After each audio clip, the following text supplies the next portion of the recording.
Kita ngangkring dulu, Mas. Boleh. Wah, Ini menarik. Heeh. Ya wedane, Mas. Heeh. Ya, ini tumpang ini lho, Mas, enak, Mas. Siap.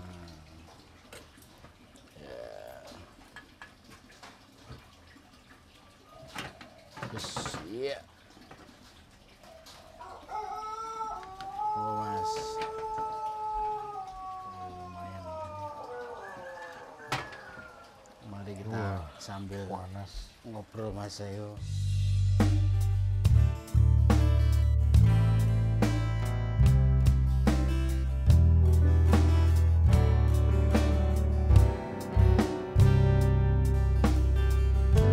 Kami punya cerita yang harus kau dengarkan. Tunggu dulu, kami bicara. Wah, selamat datang, Mas Kasan. Ya, terima kasih udah diundang sini. Seneng aku, Mas, ini di tengah suasana hujan, kadang-kadang panas gitu. Betul. Tidak pastian. Ya ilahnya cara alam mengingatkan kita untuk kreatif. Terus ya, Mas Kasan, kita mau ngobrol-ngobrol aja, Mas, mengenai sesuatu isu yang barangkali dianggap orang nggak penting, tapi sebetulnya itu bisa jadi penting gitu. Nah, mengangkat saya itu mendengar Mas Kasan ini punya semacam cita-cita gede, tapi dari tindakan yang kecil.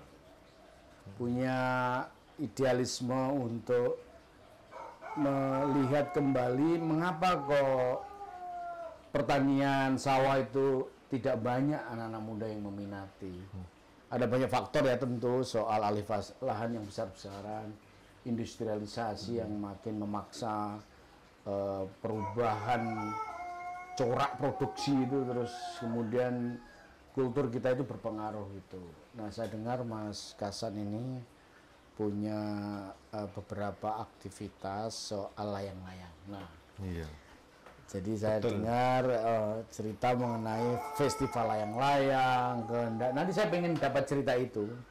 Tapi saya itu kalau ngomong layang-layang itu kelingan zaman cilik. Saya kan di Madiun, Mas. Itu pulang sekolah itu biasanya setelah salin makan gitu layangan gitu. Sore hari Pak nek siang itu berburu-burung lewat ke tepel itu.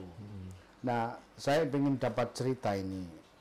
Keresahan apa sih sebetulnya yang Mas Kasan rasakan sehingga terekspresikan dalam bentuk pentingnya menghidupkan kembali layangan, dan itu kok disasarkan kemana sih sebetulnya? Bisa diceritakan nggak, Mas Kasan Iya, tuh? bisa. Mulai bukan ini piye gitu loh, Mas?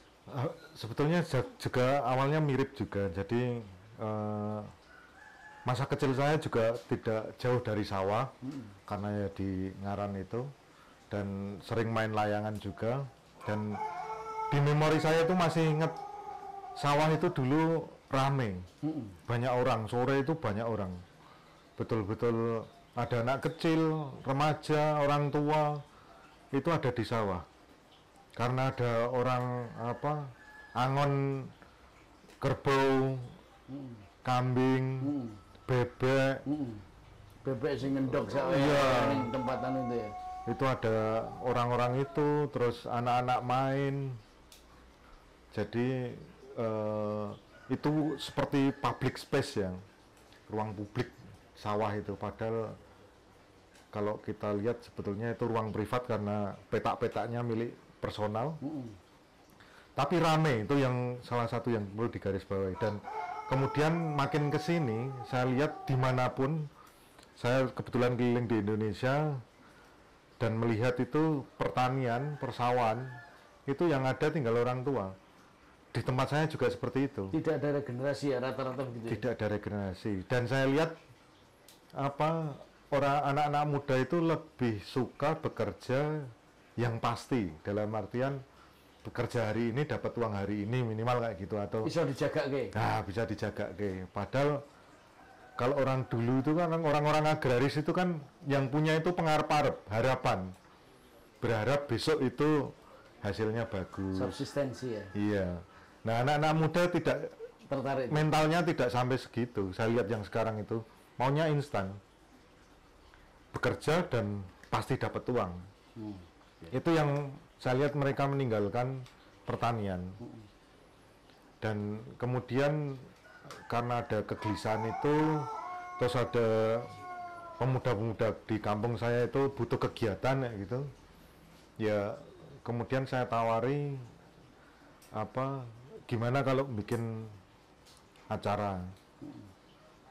Ya tadinya mereka berpikir acaranya itu pentas musik kayak gitu. Yang paling gampang. Yang paling gampang. Dan ya menurut mereka masuk di kalangan anak muda gitu. Tapi saya pikir itu terlalu umum. Ya di mana-mana bisa bikin ini yang hiburan tapi ada isinya lah kayak gitu. Ada pesan-pesannya. Yeah. Saya tawari itu, kalau bikin festival layang-layang bagaimana kan? Mereka tanggapannya apa, Mas? Mereka tanggapannya jadi anak-anak ini belum pernah mengadakan sebuah acara yang serius sebenarnya. Terus mereka kumpul kayak gitu, terus mereka mikirnya masih acaranya level kampung seperti 17-an. Terus ya nggak apa-apa, saya biarkan dulu itu. Terus ternyata mereka sangat niat. Ya kebetulan banyak yang terlibat ini pemuda-pemuda ini adalah mereka sendiri yang nyebut, yaitu pegawai bank kayak gitu. Pegawai bank, maksudnya apa? Bangunan. Wah, dia menamai dirinya sebagai pegawai bank. Iya. Maksudnya buruh bangunan. Buruh bangunan itu Oke. banyak yang terlibat di situ. Dan ya saya coba fasilitasi mereka. Coba fasilitasi, ajak dampingi mereka untuk berkreasi gitu. Ternyata sangat semangat. Jadi mereka sampai lembur-lembur gitu untuk bikin layangan. Tapi waktu mereka membuat layangan untuk difestivalkan itu kan sesuatu yang gede ya. Iya. Itu apakah sebelumnya ada layangan yang kayak apa? Untuk apa? Itu bagaimana Mas Gasan menjelaskan ke mereka? Apakah sekedar layangan? Zaman aku ini layangan biasa ya Mas. Sekedar sederhana terus sakmene kayak gitu-gitu. Ya kebetulan ada beberapa orang tua di kami itu pas kami masih kecil dulu itu kita sempat melihat orang-orang tua ini membuat layangan yang besar-besar skalanya, ukurannya 5 meter. Iya, dengan hiasan kayak ulo, terus model pesawat. Betul, adu gede ya gitu lah. Nah itu salah satu yang inspirasi. Kemudian kita beruntung ada YouTube, Mbak, gitu kan. Ada referensi. Ada referensi. Kemudian melihat YouTube, wah ini menarik gitu. Coba dibikin. Anda ajak mimpi ke mana? Mulanya supaya mereka bangkit. Itu mimpinya itu dengan festival mau ngapa sih gitu? Ya, awal mereka tidak terbayangkan kalau acaranya kan sebesar itu kayak gitu. Tapi jadi saya lihat dulu ini anak-anak ini niatnya seperti apa gitu kan. Ternyata sangat niat sekali. Jadi lembur sampai jam 3 pagi padahal nanti pagi itu harus kerja kayak gitu. Dan uniknya ini dengan saya beraktivitas di tempat lain kayak gitu. Karena ini anak-anak ini gajiannya seton kayak gitu. Ya. Jadi kalau kita beraktivitas di tempat lain itu kan seringnya yang longgar itu kan orang-orang itu malah Sabtu. Iya. Sabtu, Minggu itu kan longgar. Iya. Nah, kalau anak-anak ini enggak, Sabtu itu mah justru paling giat mereka bekerja karena berbayaran. Karena bayaran. Oke. Jadi malah mereka datangnya nanti sore karena seperti itu karena seton ya. Bayaran Sabtu itu. Itu yang sedikit berbeda. Oke. Dengan aktivitas di tempat lain saya. Nah, ini wah menarik. Ya tantangan baru. Terus kemudian saya lihat niat ini. Terus saya hubungi Mas Jaduk Ferianto almarhum ya. Ketemu Mas Jaduk, Mas. Tapi orang melihat sampai mesti kayak adik Mas Jaduk. Saya kebetulan kenal juga almarhum Mas Jaduk dulu ya. Saya ketemu terus ya itu. Mas, saya mau bikin acara layangan ini. Saya ceritakan, saya butuh ini video untuk support orang-orang di kampung kayak gitu kan. Terus Mas Jaduk nyanyi, yaitu memberi semangat untuk teman-teman di kampung kayak gitu, warga di kampung. Terus saya kirim ke grup WA-nya anak-anak ini, kan bikin Yang grup. Anda organisir Iya. untuk menjadi aktivis layangan tadi ya? Iya. Dan ya banyak anak-anak muda ini kan nggak kenal Mas Jaduk ya, tapi yang tua tahu, orang-orang kampung tahu, yang tua nama lupa, tapi mereka bilang ini kan anaknya Pak Bagong loh, kayak gitu. Iya. Ya betul. Terus tambah semangat ini, anak-anak ini kelihatan tambah semangat, wah, Iya, iya. karena didukung sama Mas Jaduk kayak gitu kan.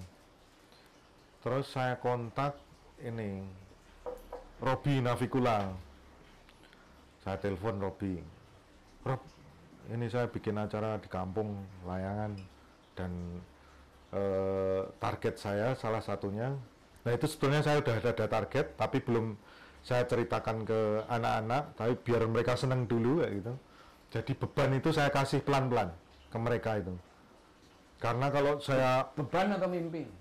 ya mimpi, tapi karena ada tantangan, Oke. nah itu menjadi Iya, iya. ya menjadi Kombinasi lah. kombinasi. Itu saya kasih ke teman-teman ini pelan-pelan, karena kalau saya ceritakan langsung pasti Ngawang-ngawang. ngawang-ngawang itu. Mawang, istilahnya mawang. Iya, ya? mawang. Oh, ini apa ya iso gitu. Nah, kayak Ah. gitu, wah.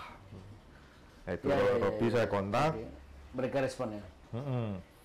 Tolong ini apa, saya minta dukungan, support untuk teman-teman Iya, ini iya. ya, gitu. Terus ngirim video kan ya Robi. Saya taruh di grup WA-nya teman-teman juga. Wah, ini kalau Robi mereka pada kenal gitu, anak-anak muda ini. Generasinya udah beda. Iya. Saat kenal, wah. Lebih semangat lagi kayak gitu. Iya. Memancing giat. mereka dengan ketokohan, dengan aktivitas yang Bahwa- secara simbolik itu kita iso gitu. Betul. Gitu. Ya, mereka kan ibaratnya awalnya pasti berpikir mereka bukan siapa-siapa gitu kan. Yes, yes, yes. Tapi begitu didukung sama orang terkenal kayak gitu, dianggap lah ibaratnya. Semangat gitu. ya, jadi semangat. energi. Jadi energi. Kelihatan, terus kemudian saya telepon duta. Ya itu kebetulan temen SMP SMA sekelas. Ya, Ceylon Seven tuh. Jalan Seven, saya cerita ke duta, Dut, saya punya acara ini nih, tolong bisa minta tolong bikin video untuk support teman-teman nggak? Endorser ya. Siap. Terus duta bikin video, tak Kirim lagi taruh di grup. Semangat lagi. Wah itu geger kalau itu, karena tua muda pada kenal. Ya, ya.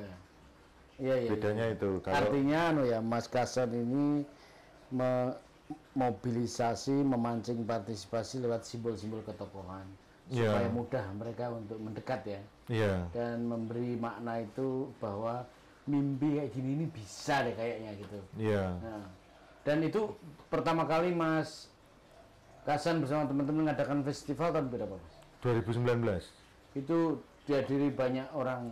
banyak Lokasinya dia nih ya, di, Cegan. iya di kampung, di Ngaran Segan. Responnya misalnya orang-orang desa, perangkat desa nggak perlu kan harus izin segala, atau mereka mengapresiasi dengan Mereka peristiwa baru lah gitu. sangat baru, dan itu semacam membuat standar baru sebuah kegiatan pemuda kayak gitu. Jadi karena kegiatan kita itu anti plastik sekali pakai, dan kita fokus ke pertanian ya. Jadi area itu steril dari plastik sekali pakai. Kita nggak narik, kan ada stand jualan kayak gitu ya, stand orang berjualan. Siapapun boleh jualan di situ, asal kontak kami kayak gitu. Asal syaratnya tidak boleh pakai plastik sekali pakai. Dan yang masuk ke area pun kita sweeping ya kayak gitu. Kalau yang bawa plastik sekali pakai ditaruh di gerbang, atau kalau mau silahkan dihabiskan apa mau dititipkan kayak gitu. Nah, Gitu. Jadi dan selesai acara itu sampahnya itu sedikit sekali, cuman 3 3 tempat Tas, segini lah, bukan, kita pakai tempat sampah bambu kayak gitu. Oke. Untuk Keranjang mengumpulkan bambu. sampah-sampah yang kira-kira berbau plastik gitu ya. Iya. Jadi sehari sebelum acara kita sweeping lokasi semuanya, kita bersihkan dari plastik. 1 hari setelah acara kita sweeping lagi, yaitu cuma ada 3 itu. Oke.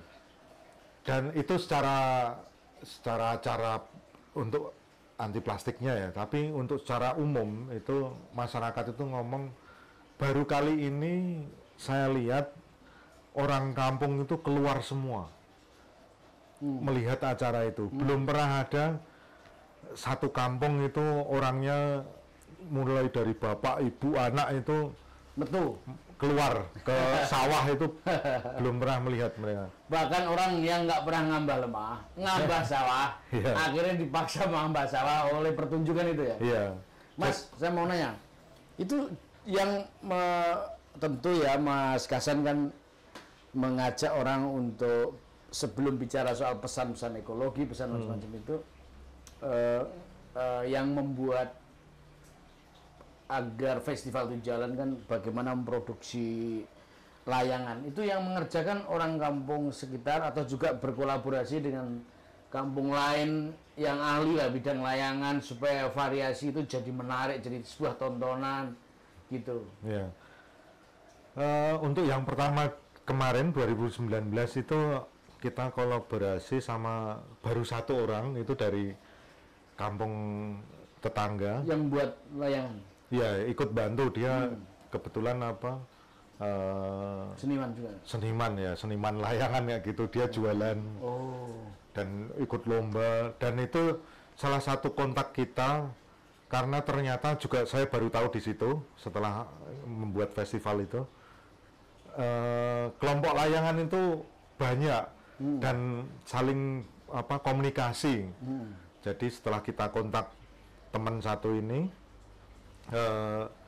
dia yang nyebarin ke kelompok-kelompok layangan yang lain di Jawa Tengah, terutama itu. Jaringan dia ya. Jaringan dia. Nah, Mas Kasan bisa diceritakan ya, misi Mas Kasan kan bukan sekedar misi pertunjukan, gitu.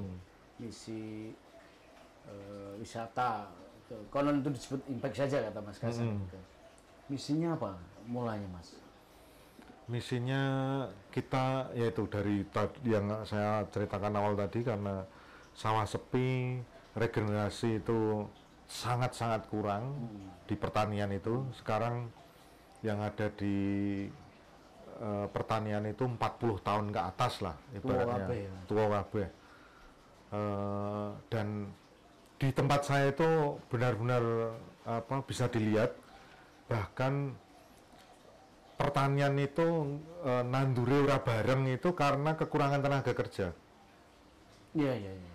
Dan di tetangga sebelah, kampung sebelah itu bahkan orang-orang dari Magelang itu datang untuk bantu. Ya, mereka nyari kerja ya untuk ke pertanian ya gitu. Jadi padahal kita semua itu masih makan nasi. Tapi lupa menanam. Iya.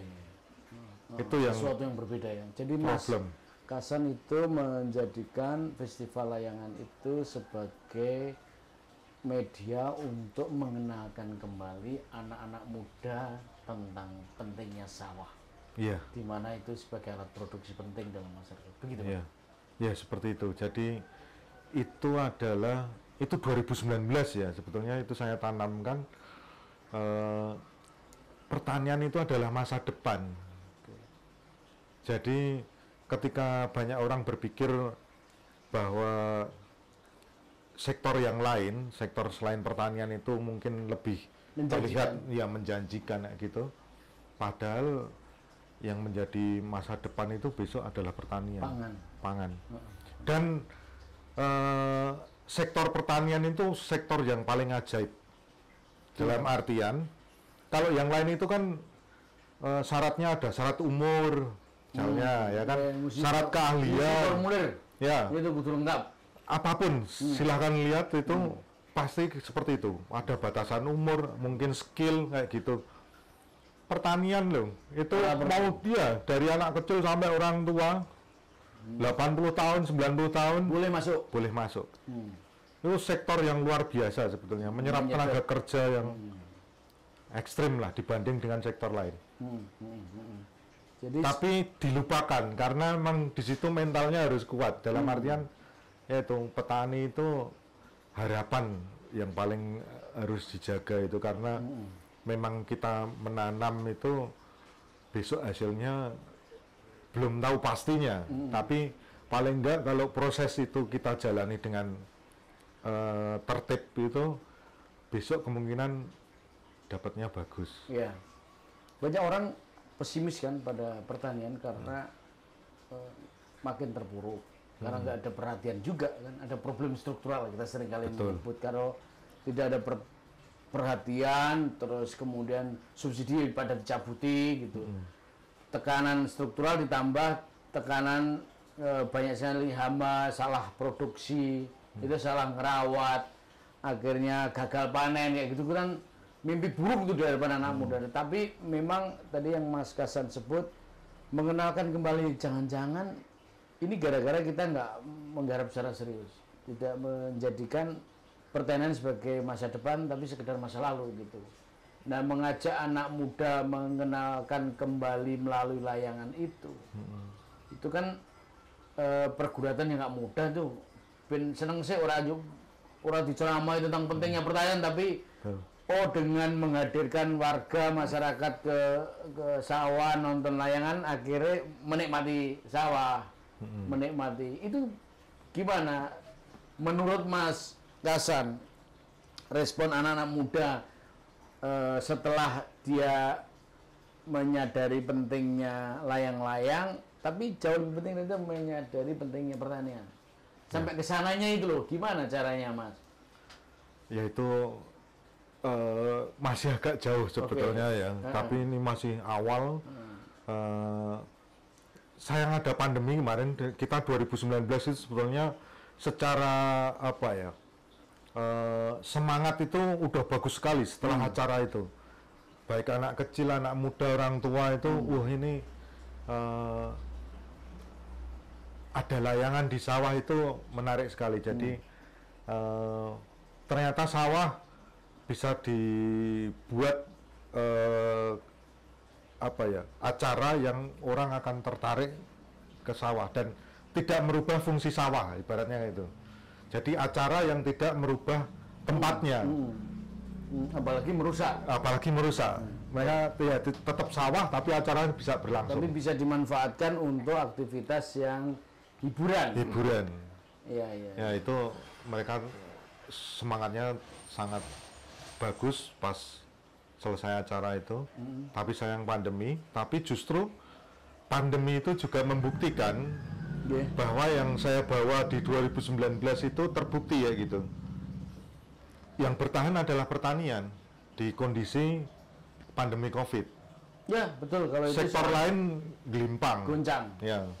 Negara-negara yang selama ini mengandalkan jasa goncang, termasuk pariwisata Mas. Iya. Itu goncang karena direm kan mobilitas orang untuk hadir sebagai turis kan, direm Betul. itu akibatnya goncang.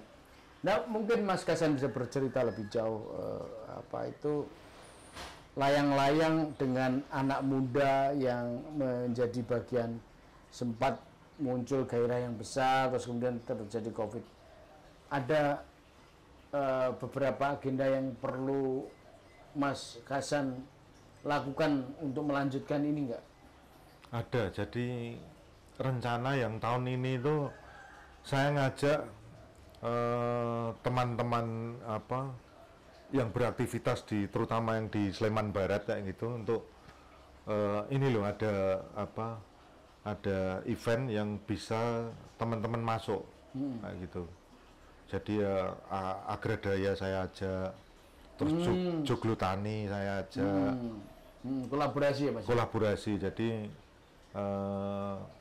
dan beberapa teman lain, Omah Minggir, Guna-Goni, itu saya coba ajak gitu. Mereka respon positif. Mereka respon positif. Jadi dan rencana saya akan ya menawarkan ke teman-teman kayak gitu, kita buka volunteer. Jadi biar saya sih lebih ini biar ada interaksi orang kampung ini dengan orang luar itu nanti alih apa ya, pengetahuan. Nah, transfer pengetahuan itu bisa dilakukan. bisa dilakukan. Artinya mungkin kalau boleh menyebut media festival, layang-layang itu bisa mengajak orang engagement bersenyawa soal pertanian. Nggak mungkin kan PR besar itu dipecahkan oleh Mas Kasan sendiri kan, harus kolaborasi ya dengan teman-teman Joglo Tani, Agradaya dan seterusnya itu. Dan teman-teman itu kira-kira dengan respon positif gitu. Targetnya Mas Kasan ke depan apa? Kalau mau membuat sesuatu lagi, kira-kira impact-nya yang pengen dirasakan apa? Misalnya harapannya nanti partisipasi dan inisiatif teman-teman muda itu akan makin tumbuh. Terus tentu kan tidak hanya sekedar membuat layangan, tapi misi besarnya mengajak orang untuk mencintai kembali alam, mencintai pertanian itu apa yang Mas Kasan ingin lakukan ke sana? Iya, saya lihat, saya yang ingin tercapai itu ini, melihat pemuda-pemuda di kampung, tidak hanya di kampung saya, tapi kampung sekitar gitu, yaitu melihat bahwa pertanian itu sebagai sebuah potensi untuk kehidupan mereka di ke depan ya gitu.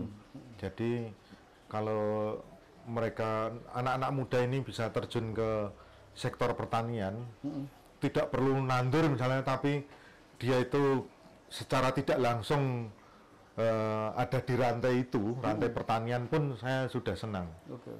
Dan yang perlu, yang lain itu kan yang tentang plastik sekali pakai itu, karena tarafnya sudah sangat mengganggu sebetulnya, dan kalau ditanya setiap orang itu, mereka itu punya rasan-rasan yang sama tentang plastik, tetapi kudu piye dan nggak berani ngomong karena sensitif toh, wah itu tetangga dan sebagainya gitu. Nah ini saya ngajari agar lebih belak-belakan, yaitu masalah ya masalah, bukan kok terus kita tutupi atau apa, sembunyikan, malu-malu dan apa, yo ngerti tapi wes lah memaklumi. Ya.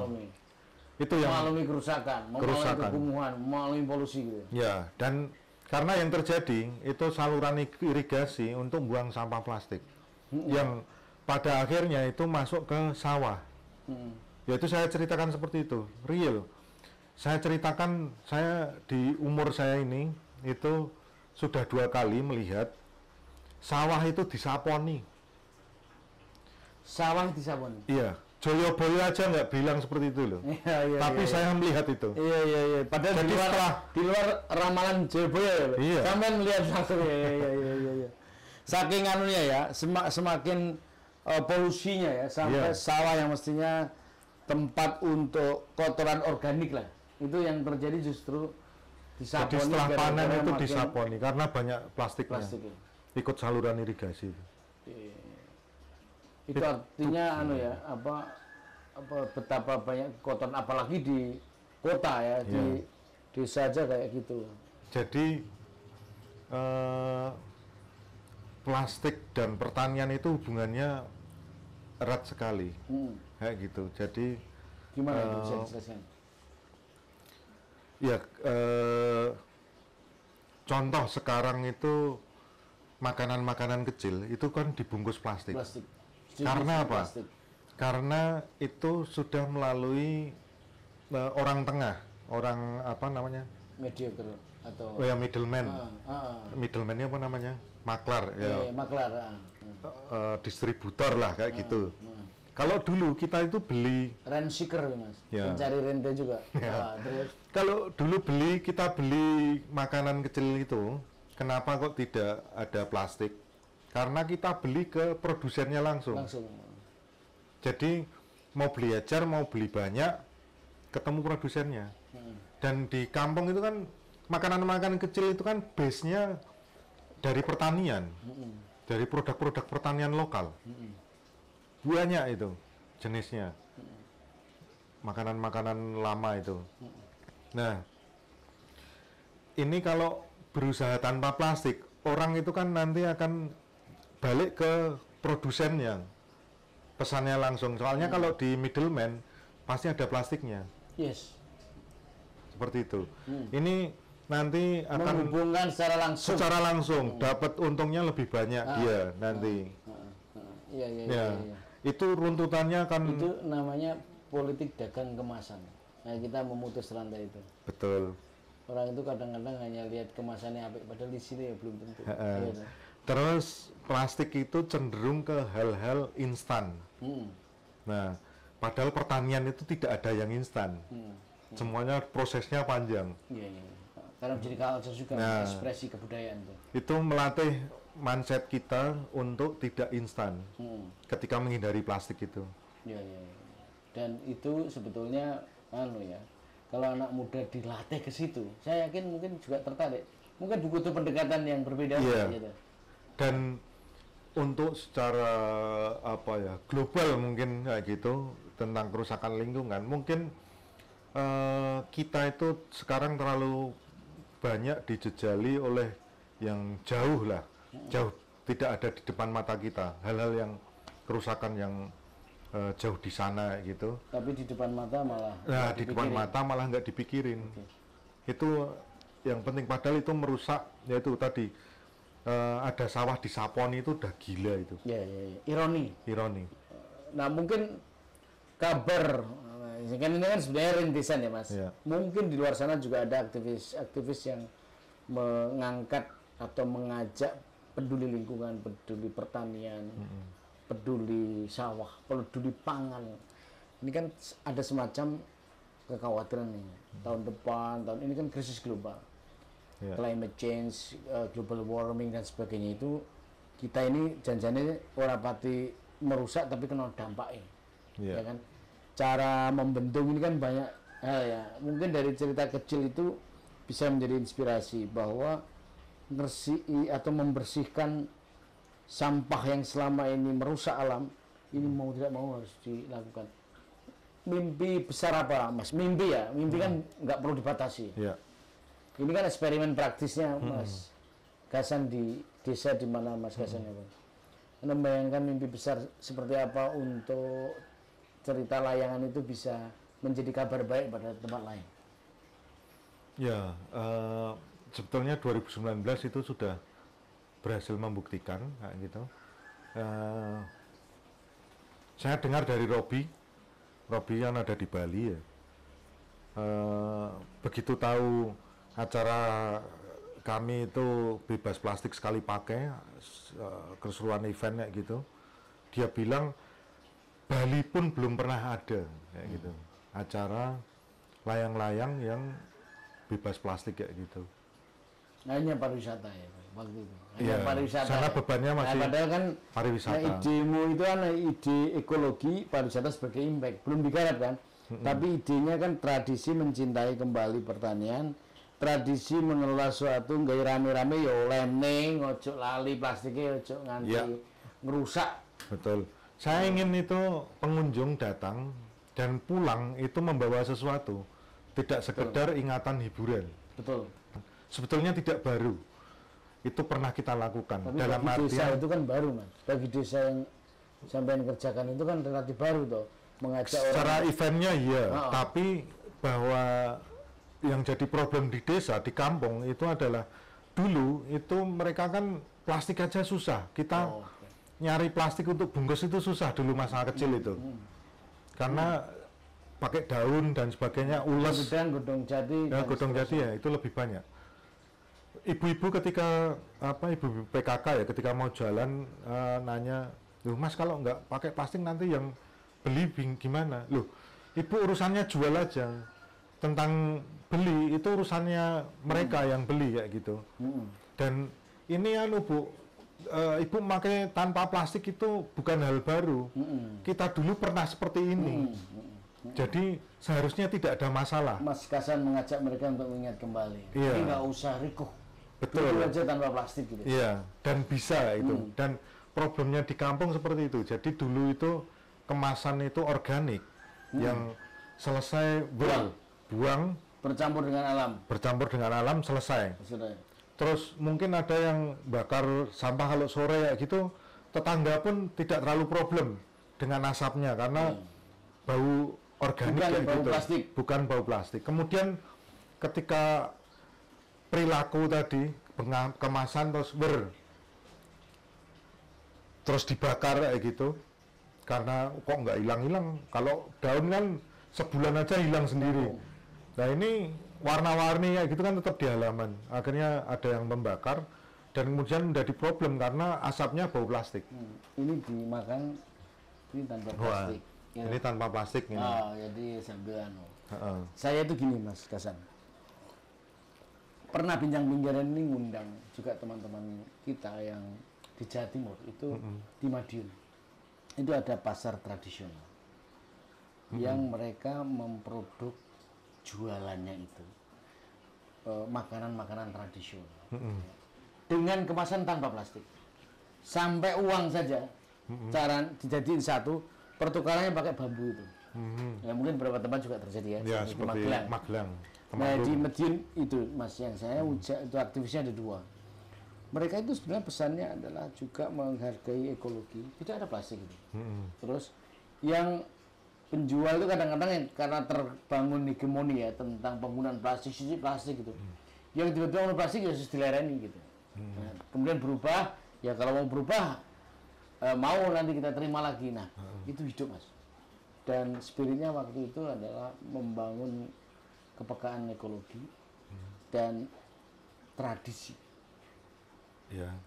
Mungkin Mas Kasan juga bisa menceritakan di sini bahwa seberapa kompatibel, nyambung tradisi di lingkungan jenengan itu di sana itu dengan mimpi besar Anda soal. Nah tadi kan ketika ibu-ibu atau bapak kaget, kan gue gak baik, rasa mikir itu, biar iso saya iso. Nah tradisi untuk ke sana itu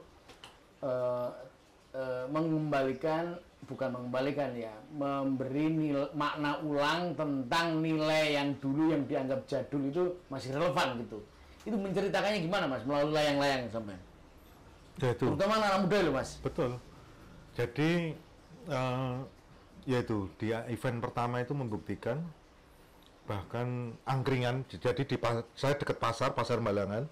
Di situ ada angkringan udah jualan lama itu. Saya tawari besok mau nggak jualan di dalam acara festival dalam area. Karena kalau yang di dalam area itu kan nggak boleh ada plastik sekali pakai itu. Nah, dia mau tapi saset-saset ini dan plastik dijual nggak boleh ada. Dia pertama kaget. Loh, terus jualnya gimana gitu kan? Loh, ya pakai gelas gitu kan. Ya. Terus kan jahenya bisa ditumbuk kan tidak sasetan. Iya, semuanya dan cara menyajikannya pakai gelas gitu kan. Nggak masalah. Itu butuh 1 hari dia berpikir, kemudian hari berikutnya dia bilang ke saya, wah Mas, saya nggak jadi. Loh kok nggak jadi gimana? Nah, gimana saya jualnya kalau nggak pakai plastik gitu kan? Ya tinggal jual aja, cuman plastiknya dihilangkan gitu kan. Terus saya jelaskan, tetap Anda persuasi tapi tetap nggak masuk. Akhirnya masuknya itu gini, ini kan acaranya siang, sedangkan kamu biasanya jualannya malam. Tidak ada ruginya kamu jualan siang dan malam masih bisa jualan normal. Akhirnya mau dengan cara itu, persuasi itu. Mereka kreatifnya kayak apa? Nah, ya sasetan itu nggak ada oleh dia. Nggak dijual. Ya, caranya mensubstitusi lewat apa? Jualan apa dia? Ya cuman yang ada di Teh, jahe, susu. Kalau kalengan boleh, kopi masih boleh. Jadi kopi kamu beli yang setengah kilo, jangan yang kecil-kecil. Iya. Sasetan ya. Jangan yang sasetan. Gula pun beli yang 1 kilo ya. Ukuran besar-besar. Iya. Oke. Terus jual itu sore ketawa-ketawa, senyum-senyum lah dia. Teman-teman itu kan malam jualan di pasar lagi dia. Teman-teman jajan ke sana tidak boleh bayar. Terus saya tanya dapat berapa? Itu lebih dari 1 juta, jualan sama 5 jam. Padahal kalau biasanya sebelumnya itu nggak nyampe. masih nggak sampai, itu gede banget itu Mas itu. Nah, saya kira itu ini membuktikan bahwa tanpa plastik pun bisa. Bisa. Kayak gitu. Pertama itu, dan kepada ibu-ibu masyarakat itu saya bilang kalau semua pakai plastik, siapa yang kaya? Produsen plastik, pengusaha plastik. Tapi kalau pakai daun pisang kluthuk misalnya kayak gitu, siapa yang dapat uang? Tetangga. ya, ya. Dan pohon-pohon itu akan dijaga untuk menjaga kelangsungan sistem tadi, tanpa plastik tadi. Ya, ya, ya. Iya. Saya kira ini ide menarik Mas. Saya kira apa yang Mas Kasan tadi sampaikan itu mengingatkan pada kita bahwa ada pendekatan kultural yang bisa dipakai untuk mempromosikan kecintaan pada ekologi. Karena hari ini itu yang kita bicarakan kan untuk masa depan juga gitu. Dan ternyata praktek masa lalu dengan kearifan, kewicaksanaan, itu ternyata soal dulu nggak ada plastik bisa survive, bisa hidup. Hari ini di tengah kepungan plastik, ekologi yang makin kumuh, kita bisa punya cara alternatif. Cuman yang Mas Kasan risaukan tentang banyaknya anak muda yang tidak tertarik pada pertanian, sedikit demi sedikit orang mungkin dikenalkan. Itu artinya butuh pendekatan. Gitu ya Mas ya? Ya. Saya apresiasi Mas Kasan atas apa yang selama ini dirintis. Semoga ini ke depan ada festival lagi yang lebih gede, yang lebih mampu menyedot ya anak-anak muda ya. Karena mereka yang nanti 5-10 tahun lagi berkuasa kan. Betul. Membuat kebijakan dimanapun semua lini ya. Sehingga ekologi ini bisa menjadi perhatian serius. Jadi saya apresiasi ya Mas. Terima kasih sekali. Terima kasih. Cerita dan berbagi pengetahuan dari Mas Kasan ini sangat berarti karena melalui layang-layang pesan mencintai kembali pertanian, pesan mencintai tentang ekologi yang sehat, bersih, pesan tentang survive-nya, tahannya masyarakat di tengah situasi pandemi juga menjadi alternatif gitu. Semoga sukses, salam juga untuk teman-teman kaum muda Mas. Ya, Sukses buat kita. terima Terima kasih. kasih hadirnya ya Mas Ya. di sini. Nanti kita bisa berbagi. Ya. Saya Mas ya. Terima kasih. Thank you Mas ya. Indonesia yang berkeadilan, banyak suara harus didengar pada bincang-bincang pinggiran, dengar bincang-bincang pinggiran, pada bincang-bincang pinggiran. Oh.